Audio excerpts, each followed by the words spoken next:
বাপ দাদা রেখে যাওয়া সব জমি মোড়ল মশাইয়ের নামে লিখে দিতে হবে বউ। এবার বাবা, তুমি বেশি চিন্তা করো না। দেখবা আল্লাহ আমাদের জন্য কোনো না কোনো পথ ঠিকই দেখিয়ে দিবে। বউ, আমার জন্য কেমন কেমন লাগছে।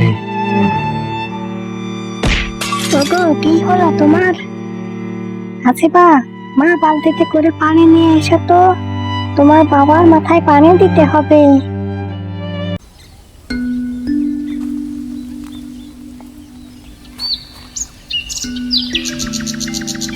বাহ বাহ, শুক্রিয়া আল্লাহর কাছে, এবছর আমার জমিতে ফড়ার জোরানো ধান ফলেছে। গত কয়েক বছরে ফসল বেশি ভালো ফলেনি বলেই অনেক টাকা ঋণ হয়ে গেছে। আল্লাহ বুঝে এবার আমার মুখের দিকে তাকিয়েছে। যাক, এবছর ভালোই ভালোই ফসলটা ঘরে তুলতে পারলেই হয়। দুপুর হয়ে গেছে, ভর দুপুরে মাঠে থাকাটা ঠিক হবে না। যাই, এখনই বাড়ির দিকে ফিরে যাই।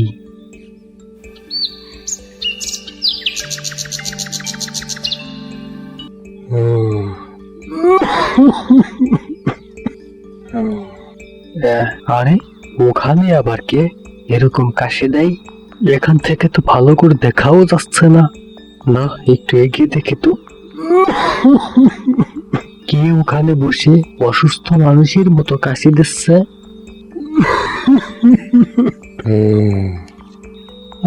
আরে বাবা, আপনি কি? আপনার কি হয়েছে? আপনাকে তো এর আগে এই গ্রামে কখনোই দেখি নাই। আপনি কোথা থেকে এসেছেন? বাবা, আমি তোমাকে সকল কথা পরে খুলে বলবো। বাবা, আমি অনেক অসুস্থ। তুমি কি আমাকে একটু সাহায্য করবে? আরে বৃদ্ধ বাবা, আপনি তো আবার বাবার মতোই। আমার বাবা আমাকে ছোট রেখেই পরপারে চলে গেছেন। আমার কপালে বাবার আদর যত্নটুকুও জুটেনি। আমি বুঝি বাবাকে হারানোর কষ্ট। যাদের বাবা বেঁচে আছেন তারা কিভাবে বুঝবে বাবা হারানোর কষ্ট? সময় আসলে তারাও একদিন বুঝবে। বাবা চলেন, আমি আপনাকে আমার বাড়িতে নিয়ে যাই। আপনাকে সেবা যত্ন দিয়ে সুস্থ করে তুলবো। কিন্তু বাবা, না বাবা, কোনো কিন্তু নয়। আপনি আমার সাথে চলেন।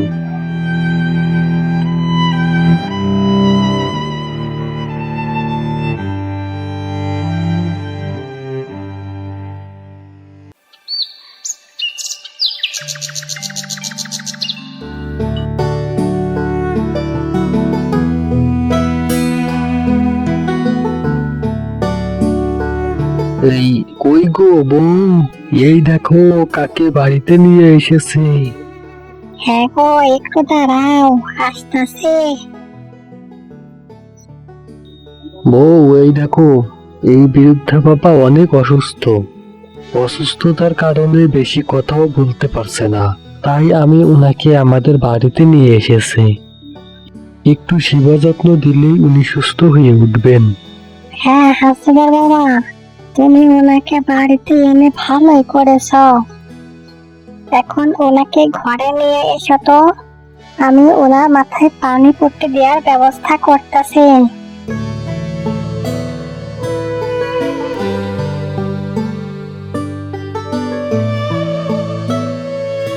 ওগো, বৃদ্ধ বাবার মাথায় এই পানি পট্টিটা দিয়ে দাও তো। হ্যাঁ বউ, হ্যাঁ, পানি পট্টিটা আমার কাছে দাও তো দেখি।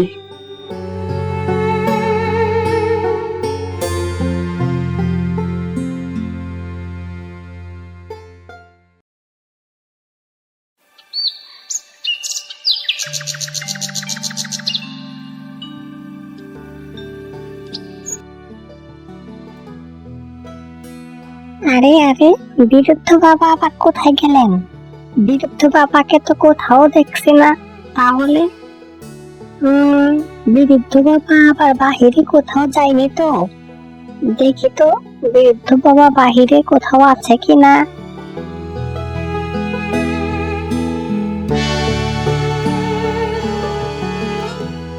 বৃদ্ধ বাবা, বৃদ্ধ বাবা, কোথায় আপনি? বৃদ্ধ বাবা, দেখি তো পুকুর পাড়ে আছে কিনা।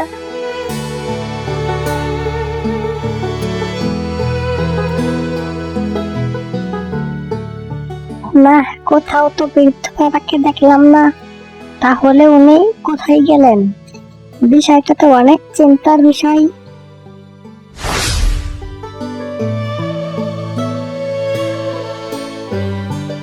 হ্যাঁ গো, তোমার বৃদ্ধ বাবাকে তো কোথাও দেখছি না। হ্যাঁ, কি বলো তুমি? তুমি কি বাহিরে দেখেছিলে নাকি আবার? হ্যাঁ, আমি সবখানেই দেখেছি, বৃদ্ধ বাবাকে কোথাও পেলাম না। কি বলো তুমি? তাহলে তো চিন্তার বিষয়। না, আমি খুঁজে দেখি তো। এই, তুমি কি পুকুর পাড়ে দেখেছিলে? হ্যাঁ রে বাবা, হ্যাঁ, আমি সবখানে তন্ন তন্ন করে খুঁজেছি, কোথাও পাই নাই। বৃদ্ধ বাবা, বৃদ্ধ বাবা, কোথায় আপনি? বৃদ্ধ বাবা,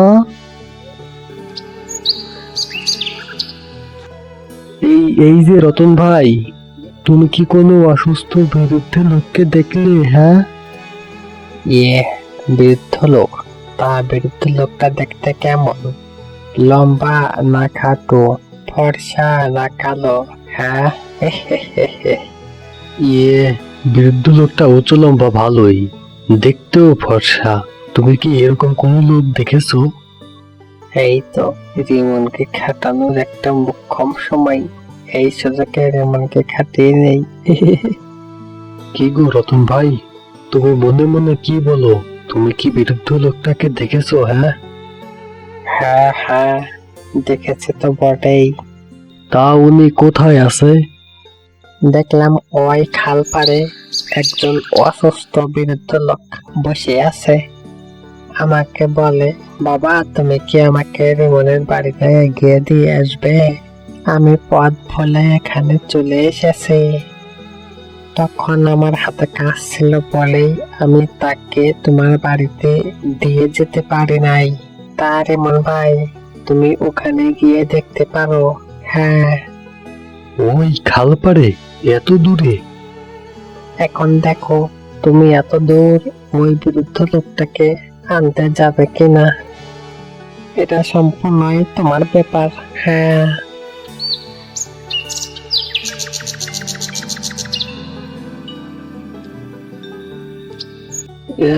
এত দূরে ওই খাল পাড়ে বৃদ্ধ বাবা গেলেন কি করে? না, আমাকে পা চালিয়ে যেতে হবে, অনেক দূরের পথ। না জানি বৃদ্ধ বাবা কি করতেছেন, এমনিতেই অসুস্থ মানুষ।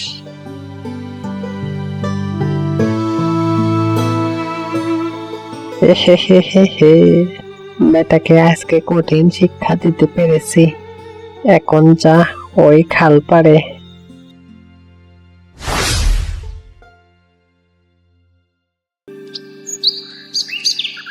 কি গো, বৃদ্ধ বাবাকে কি খুঁজে পেলে? না রে বউ, বৃদ্ধ বাবার কোনো খোঁজই পেলাম না। এখন দুটো খাবার দাও তো, খাবার খেয়ে মাঠের দিকে যাব। হ্যাঁ, দিচ্ছি গো, তুমি হাত মুখ ধুয়ে আসো তো দেখি।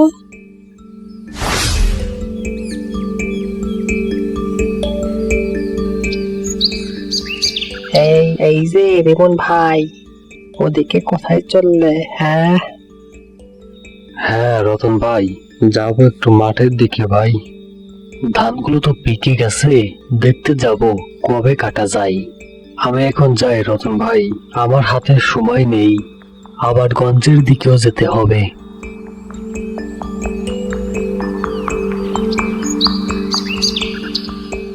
কিরে রফিক, কদে এখন আমাদের কি করা উচিত? রতন ভাই, আমাদের ফর্মুলা বলে তো, রিমন মেয়ের মাঠের সব ধানে আজ রাতে গায়েব করে দেওয়া উচিত।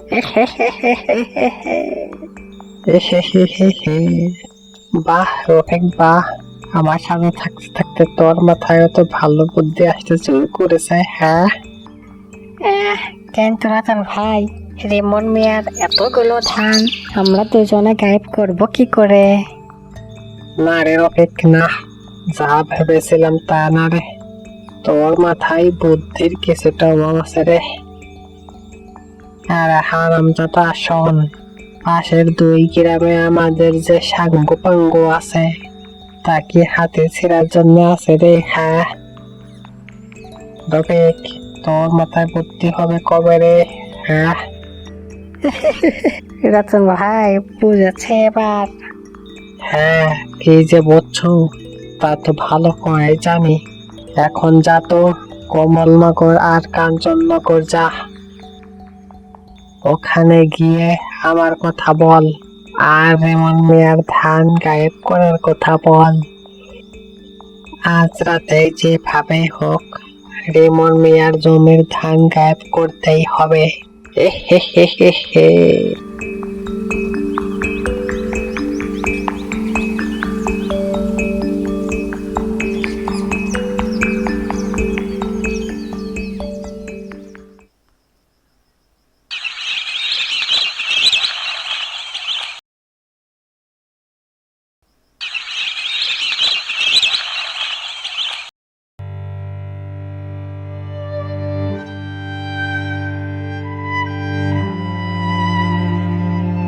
হাই হাই হাই, এ আমার কি হয়ে গেল? আমার এত বড় ক্ষতি করলো কে? এখন আমার কি হবে? High high high.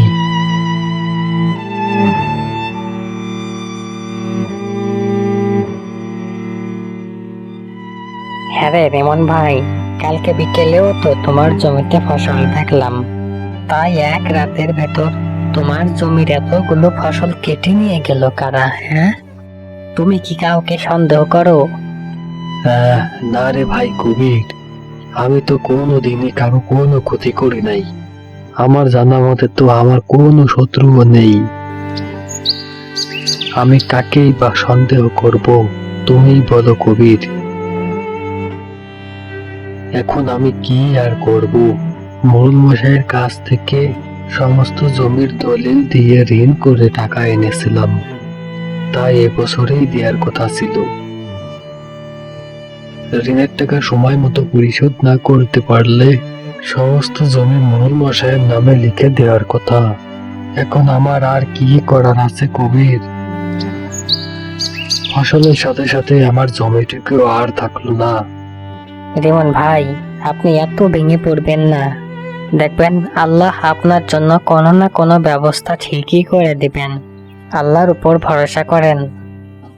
এখন চলেন বাড়ির দিকে ফিরে যাই। আপনি এখানে বেশিক্ষণ থাকলে অসুস্থ হয়ে পড়বেন। আপনি আমার সাথে আসেন তো ভাই।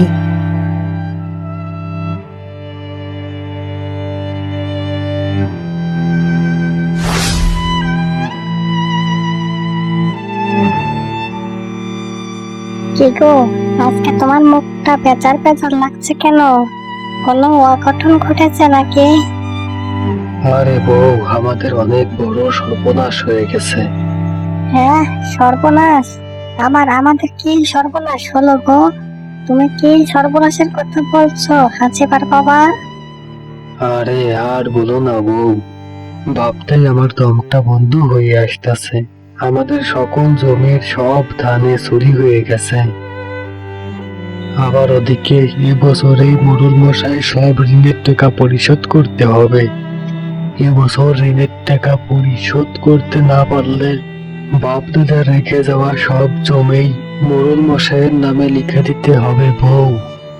হাজিবার বাবা, তুমি বেশি চিন্তা করো না। দেখবা আল্লাহ আমাদের জন্য কোনো না কোনো পথ ঠিকই দেখিয়ে দিবে। বউ, আমার জন্য কেমন কেমন লাগছে। ওগো, কি হলো তোমার? হাজিবা, মা বালতিতে করে পানি নিয়ে এসো তো। তোমার বাবার মাথায় পানি দিতে হবে।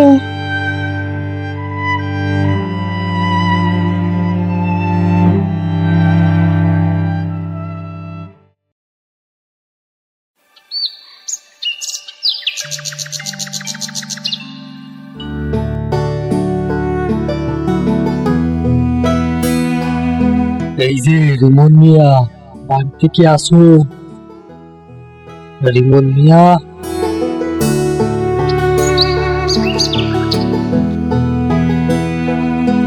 আরে মোড়ল চাচা, হঠাৎ আপনি আমার বাড়িতে, তাও আবার সকাল সকাল?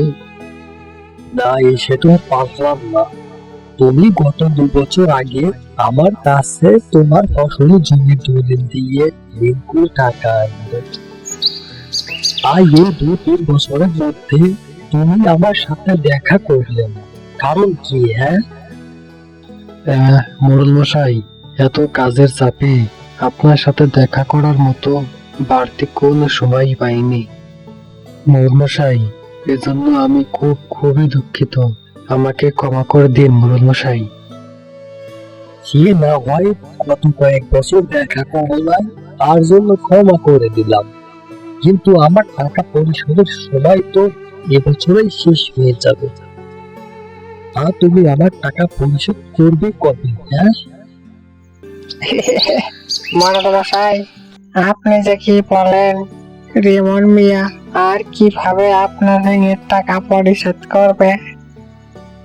রিমন মিয়া সকল জমির সমস্ত ফসলে তা চুরি হয়ে গেছে।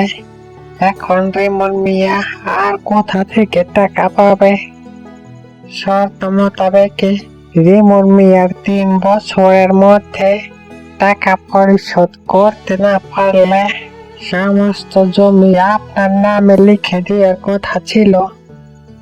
মোড়ল মশাই, রিমন মিয়াকে বলেন তার সমস্ত জমি আপনার নামে লিখে দিতে। এটা ছাড়া রিমন মিয়ার সামনে আর কোন পথ খোলা নেই।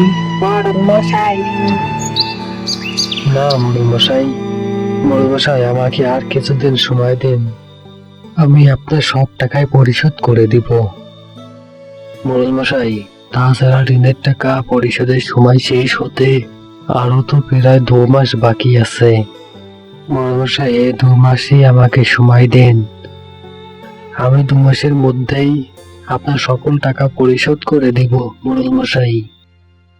ঠিক আছে রিমন মিয়া, তুমি যেহেতু এত করে বলছো, তোমাকে এই 2 মাসই সময় দিচ্ছি। কিন্তু মনে রেখো রিমন মিয়া, এই 2 মাসের মধ্যে আমার টাকা পরিশোধ করতে না পারলে শর্ত মতো সমস্ত জমি আমার নামে লিখে দিতে হবে। তখন কিন্তু আমার কাছ থেকে সময় চাইলেও আমি আর কিন্তু কোনো সময় দেব না। কথাটা যেন মনে থাকে রিমন মিয়া, এই বলে দিলাম। জি আজ্ঞে মোড়ল মশাই।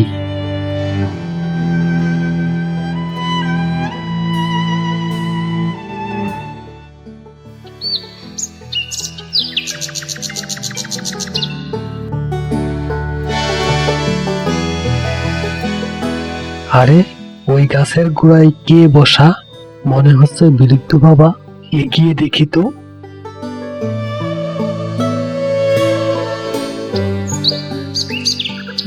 আরে বৃদ্ধ বাবা, আপনি এখানে বসে আছেন?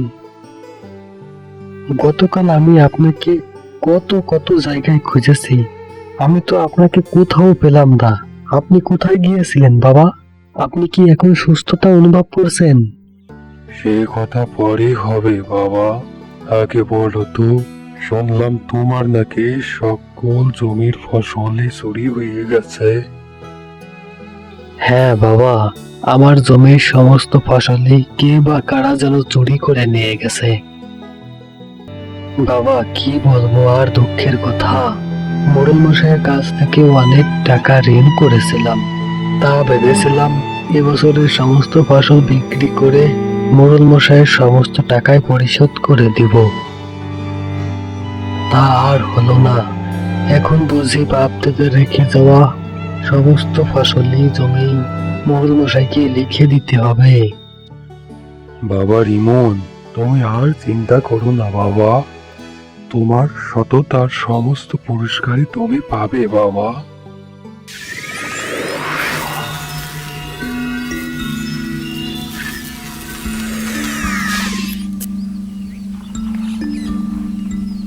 বাবা রিমন, চলো আমরা আজব সোনার গ্রাম থেকে ঘুরে আসি।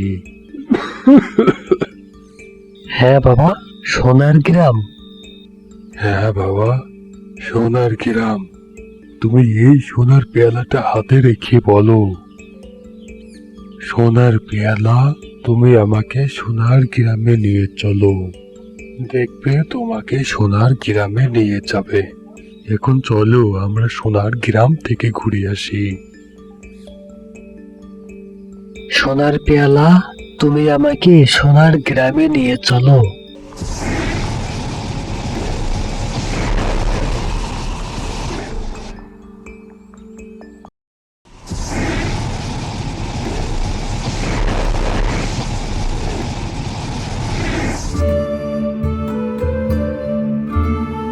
ও মাই গড, আসলেই তো পুরো গ্রামটাই তো সোনার।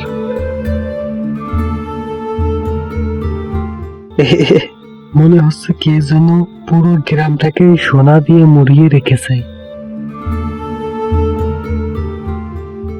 রিমন মিয়া, এই সোনার গ্রামে কোনো প্রাণী 10 মিনিটের বেশি সময় থাকতে পারে না।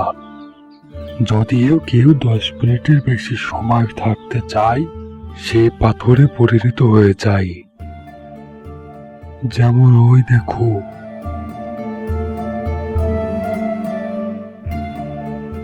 50 বছর আগে 3 জন মানুষ 10 বছরের বেশি সময় থাকতে চেয়েছিল।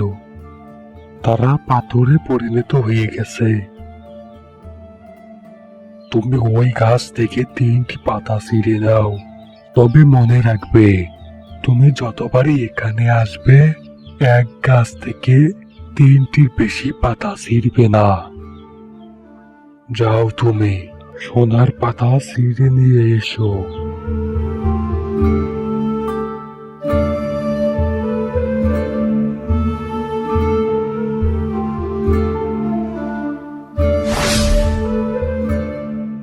বাবা, এই 3টি পাতা তো ছিঁড়লাম, এখন কি করব? তার বেশি সোনার পাতা বিক্রি করবে না, তাহলে কিন্তু তোমার অনেক বড় ক্ষতি হয়ে যাবে। বাবা, আমরা এখন এখান থেকে ফিরবো কিভাবে? তুমি একাই ফিরবে, আমি ফিরবো না বাবা। আমি এই সোনার গ্রাম দেখাশোনার দায়িত্ব নিয়ে যেতে আছি। তুমি সোনার পেয়ালাকে বলো, সোনার পেয়ালা, আমাকে আমার গ্রামে নিয়ে যাও। তুমি এখন তোমার গ্রামে ফিরে যাও বাবা রিমন। সোনার পেয়ালা, আমাকে আমার গ্রামে নিয়ে যাও।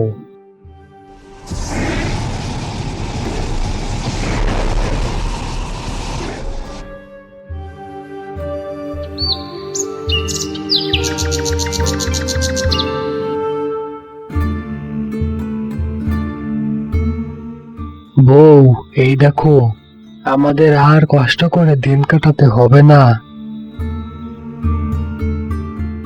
বউ, বাকি কথা পরে বলবো, এখন অনেক ব্যস্ত আছে। সোনার পেয়ালা আর পাতা দুটো রেখে দাও তো। আমি একটা সোনার পাতা বিক্রি করে মোড়ল মশাইয়ের ঋণের টাকাটা দিয়ে আসি।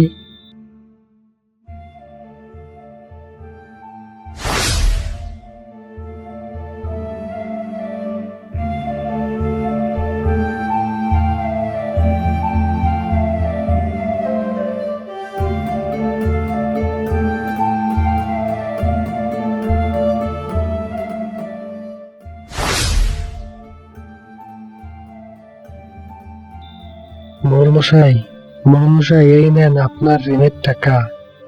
কি বললো তুমি জীবন মিয়া? তুমি ঋণের টাকা এনেছো?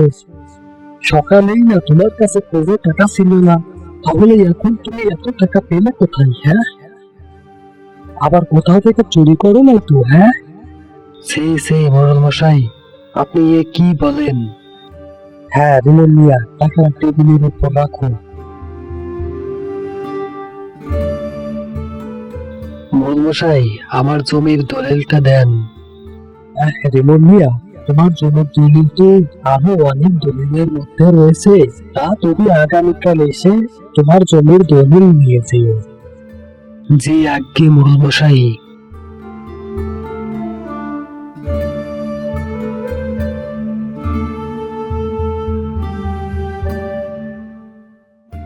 কিরে কালু, রিমন মিয়া এতগুলো টাকা কোথায় পেল?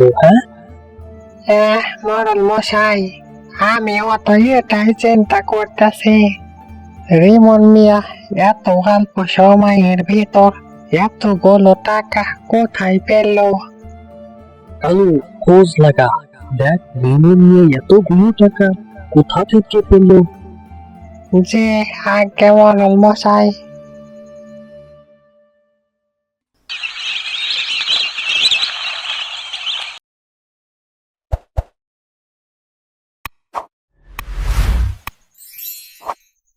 এই এই রতনা রফিক, দাঁড়া তোরা দুটোই। কে তোরা এই রাতের বেলা আমার কার সর্বনাশ করে আসলি? আরে কালু ভাই, কি যে বলেন, সেদিন মোড়ল মশাই আমাদের বিচার করার পরই তো আমরা চুরি চামারি করা ছেড়ে দিয়েছি। তা বেটা, তোর মিথ্যা কথা আমারে কি তোর মনে হয়? দুদিন আগে তোরা দুজন পাশের গ্রামের লোক এনে রিমন মিয়া সব ধান কেটে নিয়েছিস, আমি কি তা জানি না রে? এই দুদিন তোরা এই গ্রামে ছিলি না রে? শোন রতন, কালকে সকালেই আমার ভাগ আমার বাড়িতে পৌঁছিয়ে দিবে। যদি না দিস তাহলে তো জানিসই। আচ্ছা কালু ভাই, ঠিক আছে, আপনি এ নিয়ে কোনো চিন্তা করবেন না, আপনার ভাগ আপনার বাড়িতে পৌঁছে যাবে কালু ভাই। এখন যা, তোরা যেখানে যাচ্ছিলি।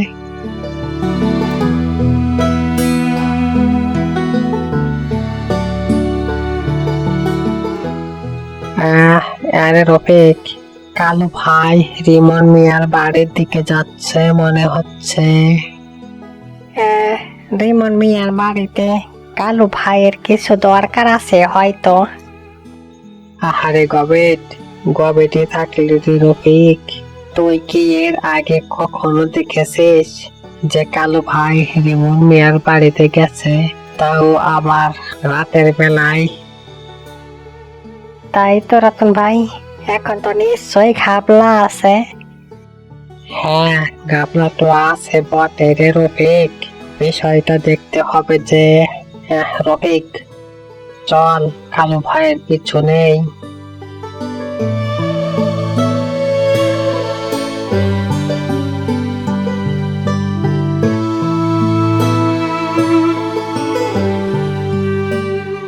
রে রফিক, কি বলেছিলাম?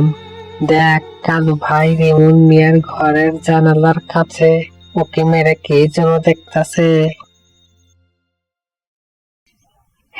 রতন ভাই, তুমি ঠিকই বলেছ।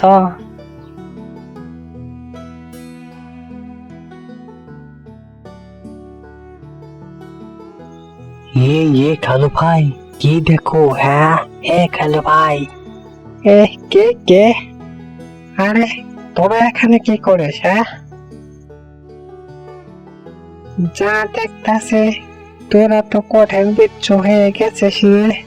চুপচাপ থাক, কোনো কথা বলবে না।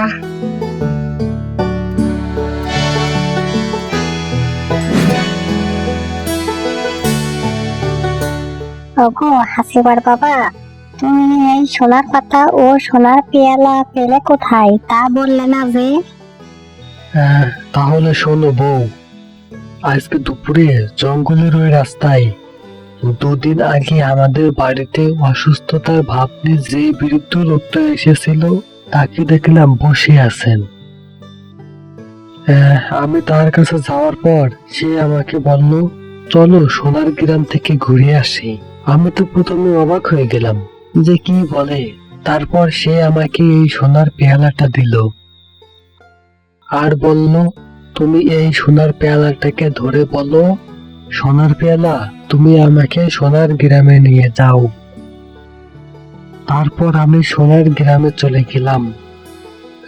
জানো তো বউ, সোনার গ্রামের চারিদিকে শুধু সোনা আর সোনা।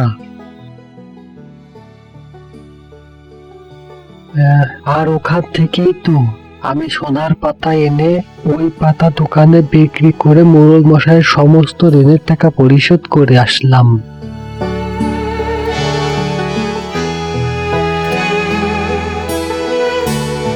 তাহলে বুঝলে রতন, রিমন মিয়া সোনার পেয়ারার মাধ্যমে সোনার গ্রামে যায় আর ওখান থেকে সোনা এনে বিক্রি করে। কালু ভাই, আমার মাথায় তো একটা বুদ্ধি চলে এসেছে। এই রতন রে, তোর দেখে মনে হয় না, কিন্তু তুই মাস্টার প্ল্যান দিস রে। হ্যাঁ, তোর মাথায় কি প্ল্যান এসেছে তা আমি ভালো করে জানি রে রতন। তাহলে শোন, গভীর রাতে রিমন মিয়ার বাড়িতে আসবে, আমিও আসবানি। রিমন মিয়া ও তার বউ ঘুমিয়ে যাক। এখন চল, আমাদের সারা শব্দ টের পেলে আবার ঝামেলা আছে।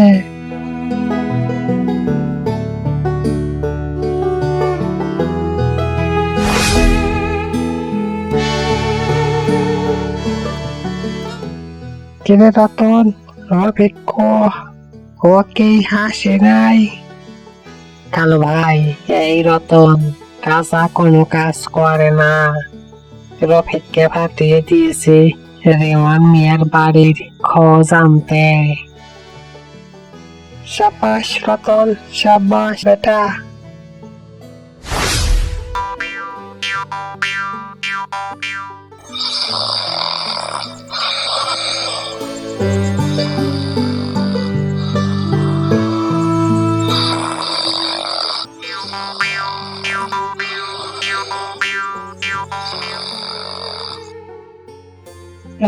শোন তোরা এখন বাড়ি চলে যা, আর কালকে সকাল সকাল আমার বাড়িতে আমার সাথে দেখা করবি। এখন চলে যা।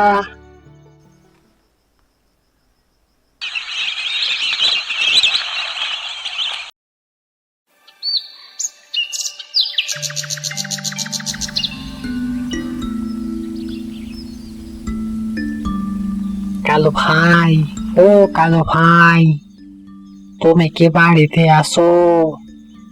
কে রে ডাকে আমায়? হ্যাঁ কালু ভাই, আমি রতন। ও রতন, তোরা তাহলে আইছিস, এখন আয় তো আমার ঘরে আয়।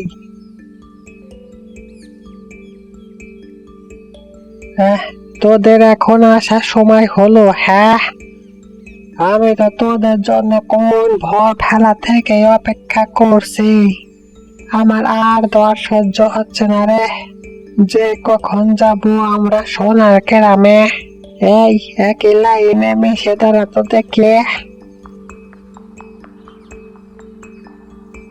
সোনার পিয়ালা, আমাদেরকে তুমি সোনার গ্রামে নিয়ে যাও।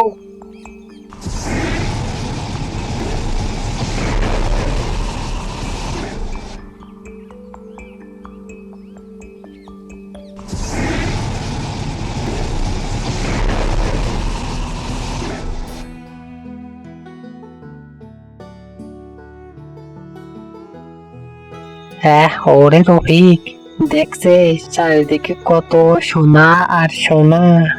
আমরা তো আজকেই কোটিপতি হয়ে যাবো রে রফিক। রতন ভাই, আজ থেকে আমাদের আর রাত জেগে চুরি ডাকাতি করতে হবে না। এখন আমরা পায়ের উপর পা তুলে খেতে পারবো।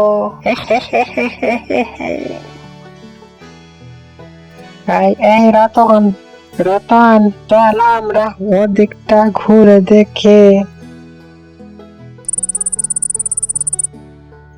এই রতন, চল আমরা এখন এখান থেকে চলে যাই। সোনা দানা যতগুলো নিয়েছি তাতেই আমরা কোটিপতি হয়ে যাব।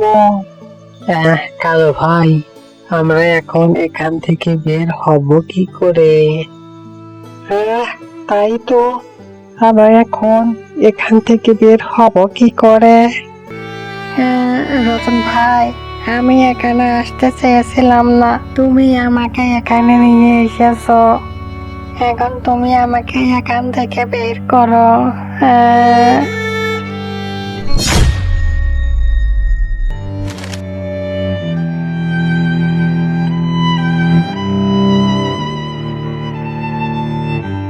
বন্ধুরা, এই গল্প থেকে কি শিখলে? এই গল্প থেকে শেখা গেল সততার জয় সব সময় হয়, কিন্তু ধীরে ধীরে। আর অতিরিক্ত লোভের ফলে হয় পাপ। যে ব্যক্তি তার জীবনে অতিরিক্ত পাপ করে বসে, তার সামনে মৃত্যু ছাড়া আর কোনো পথই খোলা থাকে না। তাই আমি এই ক্যারেক্টার রেমন বলছি, সময় থাকতে তোমরা সতর্ক হও। বন্ধুরা, গল্পটি ভালো লাগলে লাইক, কমেন্ট এবং সাবস্ক্রাইব করতে ভুলো না। সাবস্ক্রাইব করার জন্য ধন্যবাদ সবাইকে।